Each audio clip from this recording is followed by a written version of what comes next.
ಯಾಕಂದ್ರೆ ಇವತ್ತು ಎಲ್ಲ ವಿಚಾರಗಳನ್ನು ನಮ್ಮ ನಾಯಕರೆಲ್ಲರೂ ಕೂಡ ಮಾತಾಡುವಂತ ಕೆಲಸ ಮಾಡಿದ್ದಾರೆ. ಎದಕ್ಕೋಸ್ಕರವಾಗಿ ನಮ್ಮ ಮೀಸಲಾತಿ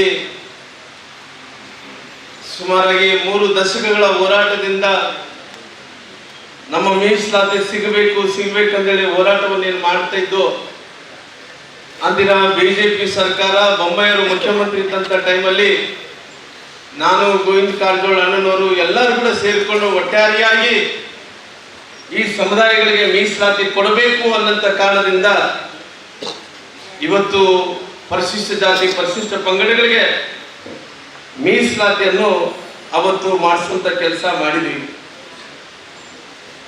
ಆದ್ರೆ ಇವತ್ತು ನಮ್ಮ ಇಂದಿನ ಸರ್ಕಾರಗಳು ಇವತ್ತು ತಾವೆಲ್ಲರೂ ಕೂಡ ನೋಡ್ತಾ ಇದ್ರಿ, ಕಾಂಗ್ರೆಸ್ಸಿನ ಸರ್ಕಾರ ಎಷ್ಟು ಹೋರಾಟಗಳನ್ನ ಮಾಡ್ಕೊಂಡು ಹೋಗ್ತಾ ಇದ್ರೆ ಕೂಡ ಇವತ್ತು ನಮ್ಮೆಲ್ಲರೂ ಕೂಡ ಧ್ವನಿ ಇಲ್ಲಾರ್ದಂತೆ ಮಾಡುವಂತ ಕೆಲಸ ಕಾಂಗ್ರೆಸ್ ಸರ್ಕಾರ ಮಾಡ್ತಾ ಇದೆ. ನಾವೆಲ್ಲರೂ ಕೂಡ ಪರಿಶಿಷ್ಟ ಜಾತಿ ಪರಿಶಿಷ್ಟ ಪಂಗಡಗಳು ಹಿಂದುಳಿದಂತಹ ಜಾತಿಗಳು ನಾವೆಲ್ಲರೂ ಕೂಡ ಗಟ್ಟಿ ಧ್ವನಿಯಿಂದ ಇವತ್ತು ಮೀಸಲಾತಿ ಇಲ್ಲಾರ್ದಂತ ಸಂದರ್ಭದಲ್ಲಿ ಹೋರಾಟವನ್ನು ಮಾಡಿದ್ವಿ.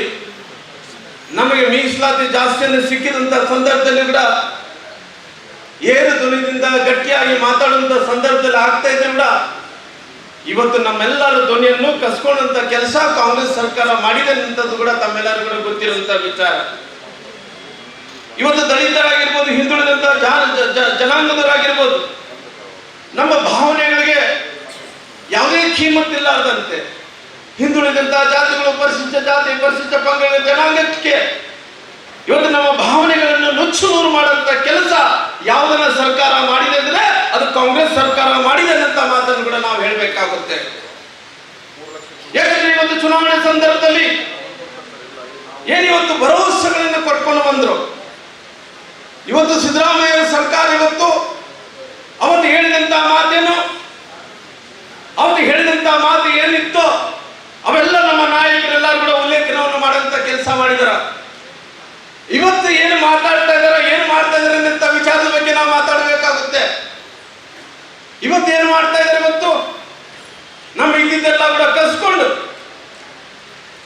ನಮ್ಮೆಲ್ಲರ ರೀತಿಯಲ್ಲಿ ಕೂಡ ಇವತ್ತು ಅನ್ಯಾಯವನ್ನು ಮಾಡುವಂತ ಕೆಲಸ, ದಲಿತರಿಗೆ ಅನ್ಯಾಯವನ್ನು ಮಾಡುವಂತ ಕೆಲಸ ಈ ಸರ್ಕಾರ ಮಾಡ್ತಾ ಇದೆ ಅಂತ ವಿಚಾರವನ್ನು ಕೂಡ ತಿಳಿಸುವಂತ ಕೆಲಸ ಮಾಡಿದ್ವಿ. ಈ ಸರ್ಕಾರ ದಲಿತರನ್ನು ಇವತ್ತು ನಮ್ಮ ಕುರ್ಚಿ ಮೇಲೆ, ದಲಿತರ ಕುರ್ಚಿ ಮೇಲೆ ಕಾಲಿಟ್ಟು ನಮ್ಮೆಲ್ಲರೂ ಇವತ್ತು ಮೇಲೆ ಆಗಿ ಇವತ್ತು ಎಲ್ಲಾ ರೀತಿಯಲ್ಲಿ ಕೂಡ ದೌರ್ಜನ್ಯವನ್ನು ಮಾಡುವಂತ ಕೆಲಸ ಇವತ್ತು ಈ ಸರ್ಕಾರ ಮಾಡ್ತಾ ಇದೆ ಅಂತ ವಿಚಾರವನ್ನು ಕೂಡ ಇಡೀ ರಾಜ್ಯ ಜನರು ಮಾತಾಡ್ತಾ ಇದ್ದಾರೆ. ಇವತ್ತು ನಮ್ಮ ನಾಲಿಗೆ ಮೇಲೆ, ನಾವು ಮಾತಾಡುವಂತ ಹಕ್ಕಿನ ಮೇಲೆ, ನಮ್ಮ ನಾಲಿಗೆ ಮೇಲೆ ಇವತ್ತು ಕಾಲನ್ನಿಟ್ಟು ತುಳಿಯಂತ ಕೆಲಸ ಯಾವುದನ್ನ ಮಾಡ್ತಾ ಇದೆ ಅಂದ್ರೆ ಅದು ಕಾಂಗ್ರೆಸ್ ಸರ್ಕಾರ ನಮ್ಮ ನಾಲಿಗೆ ಮೇಲೆ, ಧ್ವನಿ ಮೇಲೆ ಇವತ್ತು ಕಾಲಿಟ್ಟು ತುಳಿಯಂತ ಕೆಲಸ ಇವತ್ತು ಸರ್ಕಾರ ಮಾಡ್ತಾ ಇದೆ ಅಂತ ವಿಚಾರವನ್ನು ಕೂಡ ನಾನು ಹೇಳ್ಬೇಕಾಗುತ್ತೆ. ನಾವೆಲ್ಲರೂ ದಲಿತರು ಯಾರು ಕೂಡ ಗುಲಾಮಗಿರಿಯನ್ನ ಅಲ್ಲ, ನಾವೆಲ್ಲರೂ ಕೂಡ ನಾವೇನು ವೋಟ್ ಬ್ಯಾಂಕ್ ಸಲುವಾಗಿ, ಕೇವಲ ಕಾಂಗ್ರೆಸ್ಸಿನ ನಾಯಕರ ಸಲುವಾಗಿ, ವೋಟ್ ಬ್ಯಾಂಕ್ ಸಲುವಾಗಿ ನಾವು ರಾಜಕಾರಣವನ್ನು ಮಾಡ್ಕೊತಾ ಬಂದಿಲ್ಲ. ನಮ್ಮೆಲ್ಲರೂ ಕೂಡ ಇವತ್ತು ಮುಂಚೆಯಿಂದ ಕೂಡ ನಮ್ಮ ಸಿದ್ಧಾಂತದ ಮೇಲೆ, ಬಾಬಾ ಸಾಹೇಬ್ ಅಂಬೇಡ್ಕರ್ ವಿಶ್ವಾಸ ಮೇಲೆ ರಾಜಕಾರಣವನ್ನು ಮಾಡ್ಕೊಂತ ಬಂದಿವತ್ತು. ಇವತ್ತು ನಾವೆಲ್ಲರೂ ನೋಡಿ ನಮ್ಮ ಮೀಸಲಾತಿಯನ್ನು ಇವತ್ತು ಕಸ್ಕೊಳ್ಳುವಂತ ಕೆಲಸ ಮಾಡಿದ್ರು. ಕಸ್ಕೊಳ್ಳೋದ್ರ ಜೊತೆಲಿ ಇವತ್ತು ನಮ್ಮೆಲ್ಲರಿಗೂ ಇವತ್ತು ಕೆಸರಿನಲ್ಲಿ ಇವತ್ತು ಎಲ್ಲರಿಗೂ ಇವತ್ತು ಕೈ ತೊಳೆಯುವಂತ ಕೆಲಸ ಮಾಡಿದೆ. ಅವ್ರ ಕೆಸರದಲ್ಲಿ ಇವತ್ತು ಅನ್ನವನ್ನು ಉಟ್ಕೊಳ್ಳುವಂತ ಕೆಲಸ ಇವತ್ತು ಸರ್ಕಾರಗಳು ಮಾಡ್ತಾ ಇದ್ದಾವ.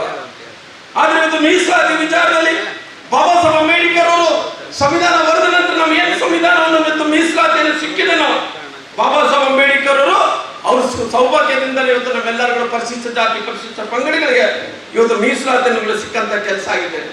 ಇವತ್ತು ಪರಿಶಿಷ್ಟ ಜಾತಿ ಪರಿಶಿಷ್ಟ ಪಂಗಡಗಳಿಗೆ ಮೀಸಲಾತಿ ಜಾಸ್ತಿ ಮಾಡಿದ್ರೆ ಅದು ಕಾಂಗ್ರೆಸ್ ಸರ್ಕಾರ ಮಾಡಲಿಲ್ಲ, ಸಿದ್ದರಾಮಯ್ಯ ಸರ್ಕಾರ ಮಾಡಲಿಲ್ಲ.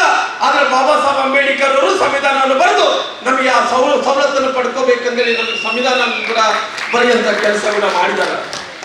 ಆದ್ರೆ ಇವತ್ತು ತಮ್ಮೆಲ್ಲರಿಗೂ ಗೊತ್ತಿರಬಹುದು, ಇದು ಸಿದ್ದರಾಮಯ್ಯ ಕೊಟ್ಟಂತ ಭಾಗ್ಯವಲ್ಲ, ಇದು ಇವತ್ತು ಕಾಂಗ್ರೆಸ್ ಕೊಟ್ಟಂತ ಭಾಗ್ಯವಲ್ಲ, ಬಾಬಾ ಸಾಹೇಬ್ ಅಂಬೇಡ್ಕರ್ ಕೊಟ್ಟಂತ ಭಾಗ್ಯದಲ್ಲಿ ನಾವೆಲ್ಲರೂ ಇವತ್ತು ಮೀಸಲಾತಿಯನ್ನು ನಾವು ಪಡ್ಕೊಂಡಂತ ಕೆಲಸ ಮಾಡಿದ್ವಿ. ಒಟ್ಟಾರೆಯಾಗಿ ನಾವು ಮೀಸಲಾತಿ ಜಾಸ್ತಿ ಮಾಡುವಂತ ವಿಚಾರ ಬಂದಂತ ಟೈಮಲ್ಲಿ ಕೇವಲ ಇವತ್ತು ಸಿದ್ದರಾಮಯ್ಯ ಸರ್ಕಾರವನ್ನೇ ವಿರೋಧ ಮಾಡ್ತಾ ಇಲ್ಲ. ಅನೇಕ ಇತಿಹಾಸಗಳನ್ನು ತೆಗೆದು ನೋಡಿದ್ರೆ ಅಂದಿನ ದಿವಂಗತ ರಾಜೀವ್ ಗಾಂಧಿ ಅವರು ಕೂಡ ಈ ಮೀಸಲಾತಿಯನ್ನು ವಿರೋಧವನ್ನು ಮಾಡುವಂತ ಕೆಲಸ ಕೂಡ ಮಾಡಿದ್ದಾರೆ. ಇವತ್ತು ಕೇವಲ ಕಾಂಗ್ರೆಸ್ಸಿನ ನಾಯಕರು ಮಾತಾಡುವಂತ ಸಂದರ್ಭದಲ್ಲಿ ಕೇವಲ ದಲಿತರ ಪರಿಶಿಷ್ಟ ವರ್ಗದ ಜನರನ್ನ ಕೇವಲ ಮಾತುಗಳಲ್ಲಿ ಮಾತಾಡ್ತಾರಾಗ್ಲಿ, ಇತಿಹಾಸವನ್ನು ತೆಗೆದು ನೋಡಿದ್ರೆ ಅಂದಿನ ದಿವಂಗತ ರಾಜೀವ್ ಗಾಂಧಿ ಅವರು ಸೇರಿಕೊಂಡು ಅನೇಕ ಮಂದಿ ಪ್ರಧಾನಮಂತ್ರಿಗಳು ಕಾಂಗ್ರೆಸ್ನಲ್ಲಿ ಇವತ್ತು ದಲಿತರ ವಿರೋಧವಾಗಿ ಮೀಸಲಾತಿ ವಿರೋಧವಾಗಿ ಇವತ್ತು ಮಾತಾಡ್ಕೊಂತ ಬಂದಿದ್ದಾರೆ ಅಂತ ಕೂಡ ನಾನು ನೆನಪು ಮಾಡ್ಕೊಳ್ಬೇಕಾಗುತ್ತೆ.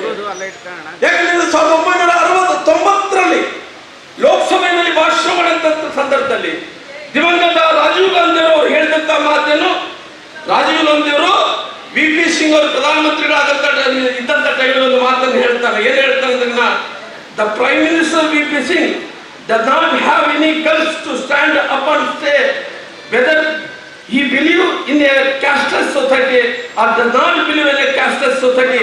It is a very sad ಅಂತ ಮಾತನ್ನು ಹೇಳ್ತಾನೆ.